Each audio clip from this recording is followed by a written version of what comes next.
When we try to access certain shared files or folders and we got this error, that is window cannot access, you don't have permission to access, contact your network administrator to request access. Then to solve this problem, go to the share PC and do some setting.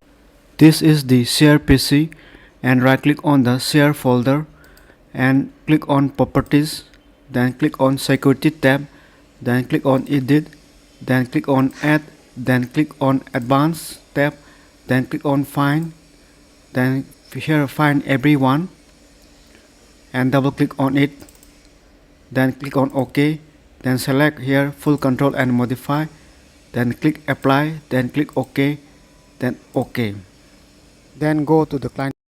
This is the client PC. Now let's try to access those share files or folders. So click on it so the file is accessible.